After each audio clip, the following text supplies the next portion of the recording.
বরবটি তুলছে আর আকাশ একদম কালো মেঘ হয়ে একদম কালো হয়ে এসেছে। এই যে দেখুন গাছ থেকে 3টে তাল পালাম, নদীতে জল দেখতে এসেছিলাম, দেখুন কতটা উপরে জল উঠে এসেছে, একদম নদীর পাড়ে গাছটা। তো 3টে তাল পেয়েছি, তাল খেতে কিন্তু বেশ ভালো লাগে, তালের বড়া। এরপরে এই যে এখন মাঠে চলে আসলাম রজনীগন্ধা ফুল তুলতে, এবং পুরো জমি থেকে রজনীগন্ধা ফুল তোলা হয়। এখন রজনীগন্ধা ফুল অনেক কমে গেছে, এই জমিতেই কিছুদিন আগেও 10-11 কিলো করে রজনীগন্ধা ফুল হতো, এখন দেখুন 1.5-2 কিলো মতন রজনীগন্ধা ফুল হয়েছে। সেই জন্য এখন রজনীগন্ধা ফুলের বাজারও বেশ ভালো, প্রায় 200 টাকা কেজি। আর যখন 10 কেজি 11 কেজি করে হতো তখন 5 টাকা 10 টাকা 15 টাকা কেজি ছিল।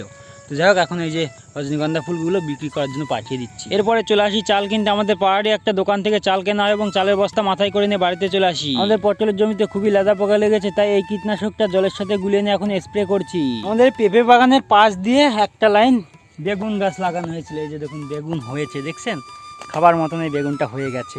আরও কিছু কিছু দেখলাম, কিছু কিছু গাছে ছোট ছোট বেগুন ধরেছে। এরপরে মাঠ থেকে বাড়িতে চলে আসি। এই দেখুন ভুট্টা গাছ কেটে রেখেছে, এগুলো হলো গবাদি পশুর খাবার। ভুট্টা গাছ থেকে ভুট্টাগুলো আলাদা করে ভেঙে বস্তা বোঝাই করে নিয়ে যাচ্ছে। বরবটি তুলছে আর আকাশ একদম কালো মেঘ হয়ে একদম কালো হয়ে এসেছে। এই দেখুন এতগুলো মতন বরবটি হয়েছে, 5-6 কিলো মতন হবে পুরো জমি থেকে। মানে বরবটি কিন্তু একদম শেষের দিকে, বরবটি গাছ প্রায় মরেই গেছে, আর 2-1 দিন হয়তো তুললেও তোলা যেতে পারে বরবটি। ব্যাগের মধ্যে বরবটিগুলো বোঝাই করে নিয়েছি, এবার বাড়িতে নিয়ে চলে যাচ্ছি, আগামীকাল বিক্রি হবে।